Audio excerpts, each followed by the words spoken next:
I Hate Politics is a podcast about a human activity we love to hate. I'm Sunil Dasgupta. Data centers are a sleeper political question in Maryland's upcoming primary elections.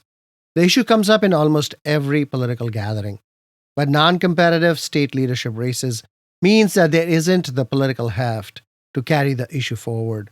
To the contrary, trade and construction labor unions are backing data centers, and Governor Moore, driven by the prospect of economic development, has quietly pushed to have them in the state. There is popular pushback against data centers, AI, and big tech, and several communities near proposed locations are up in protest. In Frederick County, there is a move to add a ballot question on whether the county council's decision to expand the data center development zone should stand. In Calvert County, Amazon's proposal to build a massive data center on the grounds of the nuclear power plants at Calvert Cliffs was kept under wraps until a mistake by Amazon brought the proposal out into the open and galvanized opposition. In Montgomery County, there is a proposal to build a data center at the old Dickerson power plant site. The county council is considering a 2-year moratorium. Put together, there are maybe 4 or 5 major complaints. Electricity rates going up in response to massive increase in demand, water use that threatens the water table and water quality, noise pollution, use of previously protected lands, any shift in the balance of political power to big tech, which could bring untold dangers. The problem is that keeping data centers out of Maryland does not solve these problems. Maryland has 8 to 10 data centers that actually get state tax credits, and several others which do not. But it is nothing like the data center alley in Loudoun County, Virginia. And so long as Virginia, and now West Virginia, and Ohio, and Pennsylvania allow data centers, keeping them out of Maryland is not going to stop electricity rates from rising because Maryland is part of a 13-state common electricity market where rates rise and fall together.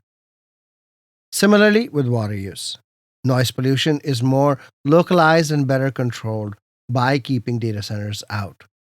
But the fear of big tech power is widely held by Democrats in the state and in other Democratic controlled states. Few elected officials have focused on data centers with the concentration of Senator Katie Fry Hester from District 9, which includes Howard and Montgomery counties. She joins me for this episode to look at what a rational regulatory regime for data centers may look like. Stay with us.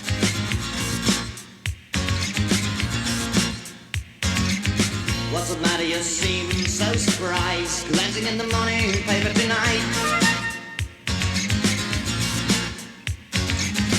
Seems that the French can capitalize, another execution, another spy. During General didn't die. Watch his family cry. Watch his family cry.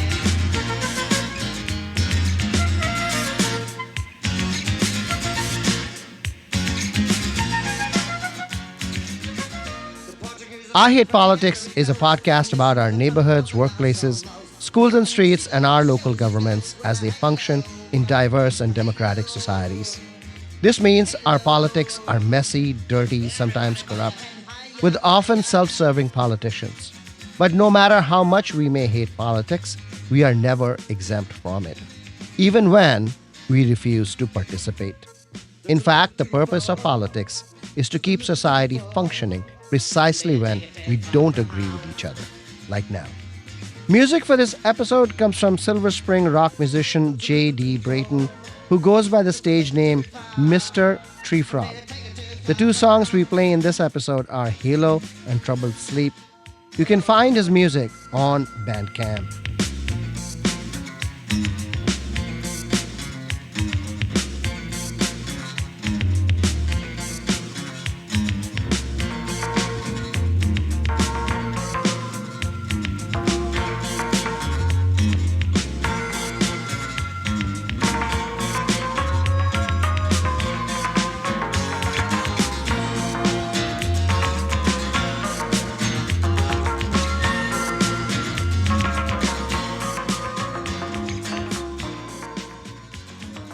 Katie Fry Hester, welcome to I Hate Politics. Thanks so much. It's great to be here. I hate it too, but no, just joking. It's a pleasure to be on with you this morning. It's been a long time coming. Virginia and Loudoun County have been the hub of data centers for over a decade. Why did data centers go there and not come to Maryland, which is just across the river? Currently, we have data centers that are waiting to get studied by the utilities in Maryland. Currently have, 8 to 10 data centers that are currently taking the tax credit, but many more that don't qualify for it. So we actually do not know how many data centers we have currently in the state of Maryland. Right now, there is kind of a race to get interconnected to the electrical grid. If you look in Maryland, and I assume the same thing is happening in Virginia, the data centers have to apply to the local utilities to say, hey, I want to draw 50 megawatts, 100 megawatts, 500 megawatts. Can you let me connect to the grid?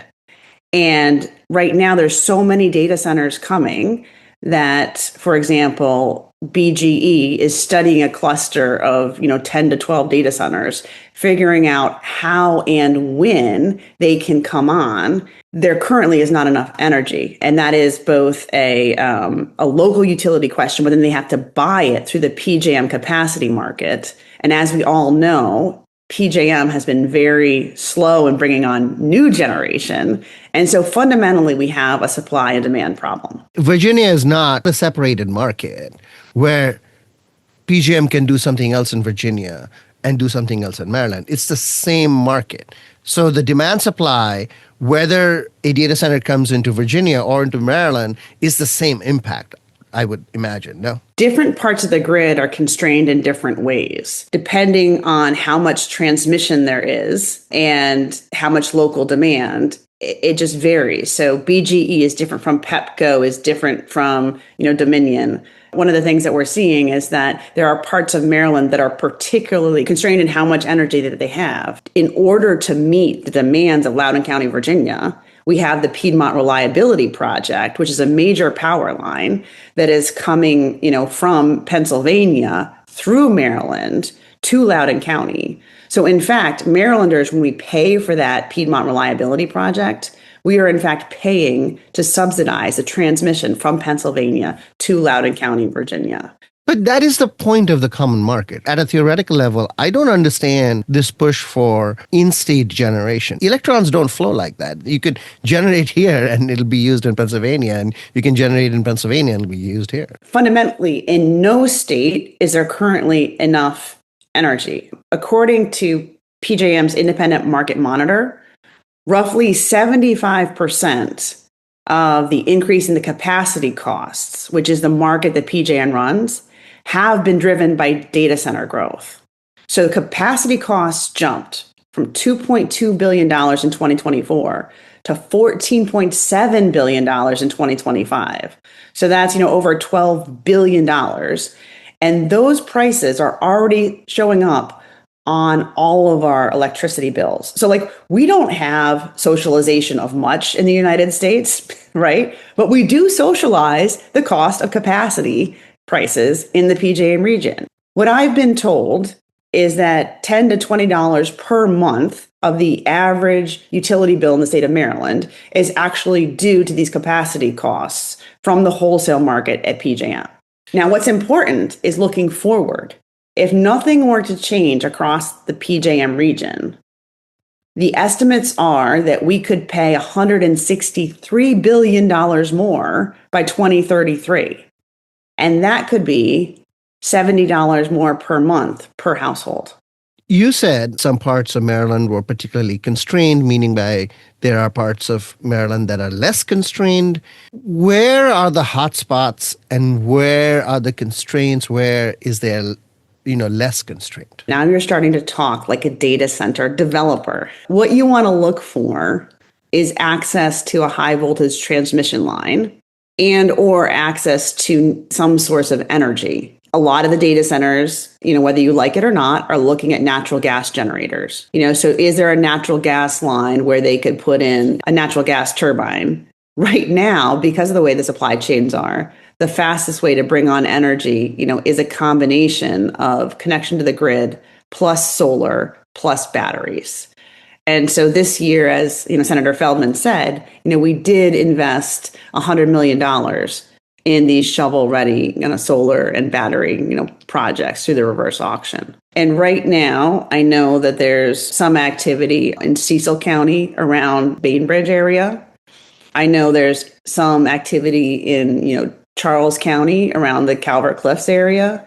And I also know that out in Western Howard County, there is activity around the old Luke paper mill. And if you look at Frederick, which is currently the hot spot of Maryland data center development, that's on the old Alcoa site. So there is good transmission. There's also, the availability of land and water. There is some kind of fiber connectivity between Frederick County and the Loudoun County and DC area. That is why they are interested in Frederick County. Is electricity the central dilemma in building out a regulatory regime for data centers? Yes. And you try to solve that problem in two ways this session, partly by creating a registry that rationalizes the application process, and then asking data centers to bring their own energy. There was a 24-page data center amendment to the omnibus bill. And it did three things. First of all, it made sure by changing our tariff that data centers paid their fair share, right? That they're paying for the electricity that they use instead of socializing it. Second, it does this transparency thing, which I'll talk more about. And third, it incentivizes the data centers to bring their own clean capacity. In terms of the data center tariff, which is basically the rate that those data centers and all large energy users are going to have to pay. If you go back to last year in the Next Generation Energy Act of 2025, that included a provision that set up the Public Service Commission to develop regulations around this tariff. This regulatory process is going on right now and should be done around June and then implemented by September 1st.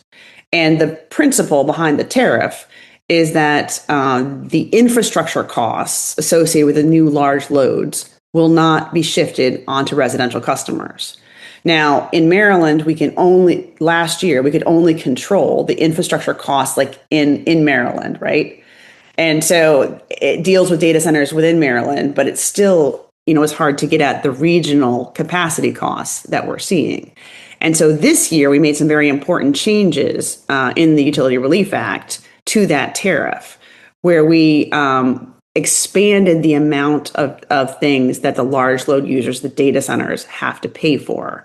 In effect, we said PSC in the tariff include everything that you can on transmission, distribution, and regional capacity costs, assuming that the regional transmission operator, PJM, is able to separate out those increased costs from the capacity market and send that bill to the state of Maryland. Why would PJM separate that out? The data centers have said they are willing to pay for their fair share. And Washington, D.C., FERC and the Trump administration have also said data centers have to pay for this. So this is a unique, once-in-a-moment opportunity where the Trump administration, the governors, the state legislators, and the data centers are all saying, hey, PJM, we are willing to pay for these costs. They rejected any policy change on this issue just last year. So there were 16 proposals, of which the PJM Legislators Collaborative, which I founded and has state legislators from all 13 states plus DC, we put forward a proposal which they voted down in January. They said we're going to take little bits and pieces of the different proposals and put them together because we have to fix this. They are talking about doing a second auction, reliability backstop auction, which is specifically for the data centers. So all the new capacity that gets purchased for the data centers would be for this second auction. And there's a working group right now which is working on the rules. The point that I have made and that we are actively making in the Legislators Collaborative is that when you hold a separate capacity auction for the data centers, you have to remove the data centers from the traditional auction. That's right. That way, you separate the costs, and my ratepayers stop paying the $20 per month they're currently paying and avoid the $70 extra per month, which they're going to have to pay. So everybody is in alignment. Once again, the Trump administration, the state legislators, the governors, and the data centers have signed a promise, saying that they're willing to pay for this. We just need PJM to figure it out. And what is your hope that they will? It's going to require federal action. This administration, when they had the data center developers and the FERC commissioners in DC making this announcement that data centers are going to pay for their own energy, I think they are applying enormous pressure on PJM to separate out these costs, and it will actually happen. What have we learned from first movers like Virginia on what not to do? One of the things is that today we are making grid planning decisions without complete information. And so when you think about that capacity market and the prices going up, partially this is due to inaccurate load forecasting. Because of the speculative load, the data centers are shopping around. Can I go here? Can I go here? And so another thing our bill did was to require the large load customers to register their projects with the Public Service Commission within 30 days of major interconnection agreements. And then our PSC can share that information with PJM. Are the utilities and PJM actually calculating interest rather than actual applications? I'm not sure what the process is. There is no process currently, but all of the states are trying to work with PJM on this problem of phantom load. There's multiple points in the interconnection process where they do something with FERC or with PJM. And what we require is that they list the projects that are significantly similar within Maryland or within another state. So we will know if there are 4 projects that have, filed for some kind of interconnection study that are substantially similar. And then we can say each one of these projects is 100 megawatts. They're all serving the same client. We're only going to count them once in the capacity market instead of 4 times. What is the basis of similarity? If there's substantially similar ones, for the same customer, that are moving forward. And if they both make it to the finish line, one of them is going to fail for some other reason, right? That is substantially similar. That seems like a very high standard of transparency. The information is kept confidential in the beginning. So while these projects are in development, they go to the Public Service Commission, and PSC can share them with planners like PJM under appropriate protections, likely some signed MOU. There's a couple different ways the data becomes public.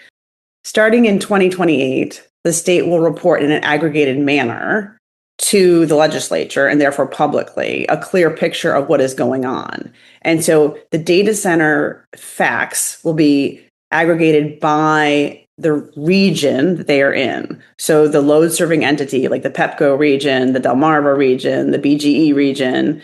And so we'll say like, we will then know how much, activity is going on in one of those regions. And that would include the size of the project, the location, the water use, the backup generators, the energy supply plans, and the timeline. You don't foresee any pushback from communities that don't want data centers and are now kind of left out of the knowledge that a data center may be coming? I mean, I've talked to some community members that are against having data centers, and their biggest cause for anger is that they get to know this too late. Calvert Cliffs is a great example with the Amazon data center there. People found out in a very roundabout way, and they're hopping mad. We had to negotiate at length to get this access even for the PSC. And there's nothing in this bill that prevents increased transparency at the county level. This data center registry process is the first time in the state where these data centers are required to report to a state entity. There was no reporting prior to this. It was all at the utility level. So one of the things I was thinking is we set up the data center registry process this year, make it as good as we can get to solve the issue of the phantom load. And then, you come back next year and you fix certain things. When you say bring your energy, what do you mean? And one thing that I have wondered about is that there is this provision for being able to reduce the peak load at a data center. And that gives you some kind of preference in interconnection. How does one even reduce peak load in a data center? Right now, our grid is built so that it can meet 100% of our demand all of the time. So this is like building a church, thinking every Sunday is going to be like Easter Sunday. If we say data centers have to wait until there is guaranteed energy for them, the line's going to get really long because there will never be enough room. But if we say that we're going to allow them to connect, but they can't have guaranteed energy unless they bring their own generation in some form, then that allows them to come on, but knowing that they will get turned off first during those periods of peak demand. So that was the principle behind the Connect and Manage framework. Is that a practical solution to running a data center? Not every data center is the same. There are multiple different types of data centers, and there's different ways to shift the load. There's training data and there's actual data. So when you are training, you could shift the time in which you're doing that training. You could also, if you're a big data center and you've got multiple data centers across the country, let's say Maryland was having peak demand, but Colorado was not. You could shift the work. So in addition to either shifting the type of work you're doing or the location of work you're doing, there are companies that have seen this as the limiting factor in the business model that they have. So for example, there's a company called Veris that is developing these kind of next generation data centers that use advanced battery storage instead of the diesel backup generators. And so their model is designed to actually improve the grid reliability. By having so many batteries, they can charge their batteries when the price of energy is low, and then remove themselves or partially remove their load from the grid when the price is high and drain down those batteries. So it's kind of a way to hedge the energy market. Does that make sense? Yes. And so what our bill did was acknowledge that right now, data centers are standing in line to connect to the Maryland grid. And there's no prior to us passing the bill, there was no prioritization of how you get in line and who gets studied first. And so what our bill did is it established a framework whereby these data centers can choose to meet 80 to 100% of their peak demand. So that's when the price is really high and when we're at the risk of rolling blackouts through some combination of either this increased storage we just talked about, or buying clean energy within the area, right? So it's clean energy from the BGE region, if that's where you're based. The benefit of doing this, right, is it's about time to market. At the first level, like 80 to 100%, if you're going to try to get 80 to 100% clean capacity, then the bill says that you get studied first by the utilities. There are currently these clusters that we were talking about, and BG is studying, 8 to 12 data centers at a time. Everybody else is waiting outside. We've spent a lot of time talking electricity, but I want to spend a little bit of time at least talking about water and land use. To what extent does your regulatory regime include water use and land use? Water and land use are incredibly important, as is noise, because those are what the people living around the data centers are going to experience. And the registry is the first stake in the ground for the state at this level to require something. And currently, take water, for example, the large load user can go to the county to get part of its water allocation, or it can go to the state for a separate process. So we literally had no way of knowing how much water in total these data centers were taking. In House Bill 1532, what we say is that the data center has to disclose to the PSC information about the amount of water that they will use each month, the source of the water will be used, whether it's an aquifer or groundwater or public water, and the status of an application for a water appropriation use permit submitted to either the Department of the Environment or the water utility. It's also important that they disclose the type of site control. So this isn't exactly the land question, which you were talking about, but they do have to disclose the status and the type of site control for the proposed location, including the ownership or the lease. But is there any requirement, for example, for closed loop water or preference for brownfield sites, or is that left to the counties? That is currently left to the counties. I've had bills in previous years that would have taken a more comprehensive approach to all of these indicators. And I think there was a bill this year that would have set a new noise threshold. The issue with the data center noise, as I understand it, is that many of our local noise ordinances are slightly different. And so the fact that this is an ongoing low hum, it's not a high pitch something else, it's not a certain decibel, it doesn't fall into the noise disturbance category. And so I think it is currently, and many of the counties are currently doing this, looking at the noise and establishing perimeters from residential areas, from schools, from other sensitive locations to prevent that noise from disrupting people. I've heard from folks in Loudoun County that they simply cannot sleep because of the low hum of these data centers. It does something physically to the human body so that you cannot sleep. So it's not everybody, but there is a real risk of the noise from these data centers. There are states that are trying at the state level to require these go in industrial or light industrial zones. And if I was at the county level, I would certainly be looking at that myself. These should not be in residential zones. Is there a sense that big data centers require different rules and small data centers require different rules?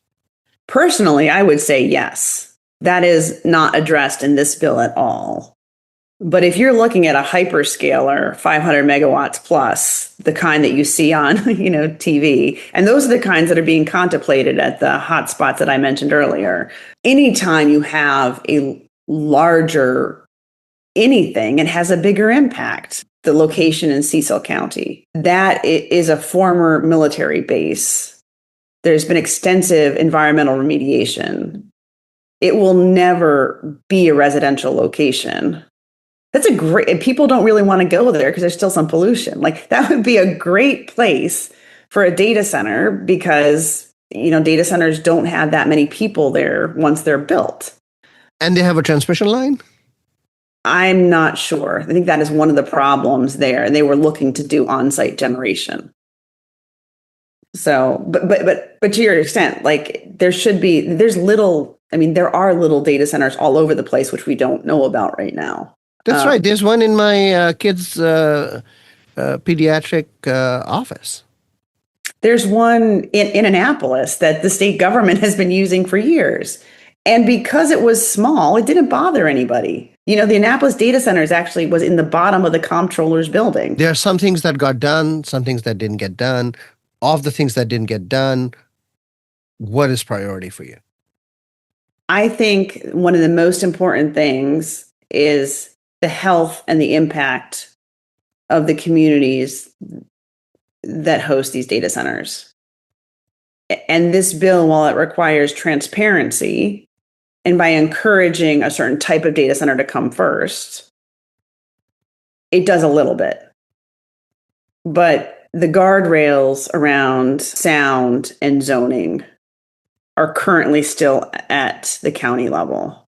county is different, and industrial zones are different than residential zones. So there is a major area that this bill does not touch. The question then is whether the counties decide to address this and we leave it to them, or there is some baseline that the state decides. For example, I could see a baseline around some noise pollution that we have to update the state minimum requirements for noise pollution in a residential zone. That would be something that is not done. The other thing that there were several bills about was our tax incentive. Other states are changing their tax incentives to incentivize certain kinds of data centers. And going back to our Loudoun County, Virginia example, the Virginia tax credit is now costing them $2 billion a year they are giving away to these data centers. They've got a lot more of them, so their cost is a lot high. But if, as I've said, we have this strong influx of data centers, then eventually the tax credit liability that we face, it is small currently, but growing, and it's basically doubling every year. And so eventually we will get to a point where we will want to say, let's have some requirements for the tax credit around environment or noise or renewable energy. At the top of the interview, you said that there were 8 to 10 data centers that were getting Maryland tax credits. What is the revenue impact of those credits? Since 2020, Maryland has offered 2 tax breaks to incentivize data centers. The first one exempts qualified data centers from the state sales tax. And then the second one authorizes local governments to give personal property tax exemptions. And so far, only Anne Arundel, Howard, and Prince George's counties have done that property tax exemption. But the state tax breaks have cost the state through 2024, $22 million, according to the information provided by the Department of Commerce. But then the cost in 2024 was $11 million. And so I would suspect in 2025, it would probably be $22 million again. So probably if you do cumulative, by the end of 2025, it's going to be $50 million. So it's doubling every year. Do you think it's wise to continue this type of tax credit when you're trying to otherwise regulate the industry? Or do you think that this is a larger part of economic development in the state and therefore needs to stay? My fundamental philosophy is that there are so many data centers coming to Maryland and such limited resources that we can be choosy. What do you say to communities that are completely opposed to data centers? I think that's the county's prerogative. Whether every county has to balance the economic impact versus the community impact. The communities that don't want data centers, my guess is that they don't want the big hyperscaler, but if they want a little data center to power their state government or their local hospital, they're not going to be opposed to that. Katie Fry-Hester, thank you for taking the time. Please come back. It was my pleasure. Thank you so much for taking an interest. I love getting into the nitty-gritty of data center politics. Thanks, Sunil.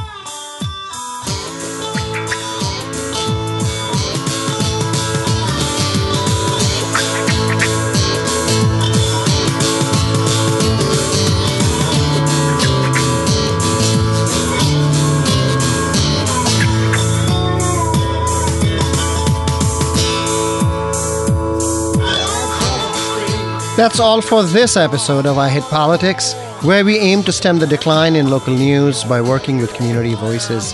Don't forget to tune in to our Tuesday morning news analysis. I Hate Politics is produced by me, Sunil Dasgupta. Music for this episode comes from Silver Spring rock musician J.D. Brayton, who goes by the stage name Mr. Tree Frog. The 2 songs we play in this episode are Halo and Troubled Sleep. You can find his music on Bandcamp. If you want to share your music on the show or know someone else who might want to, please email producer@ihbpod.org. I hope you'll subscribe and share the podcast as we bring you stories about politics close to you and to your home. See you next time.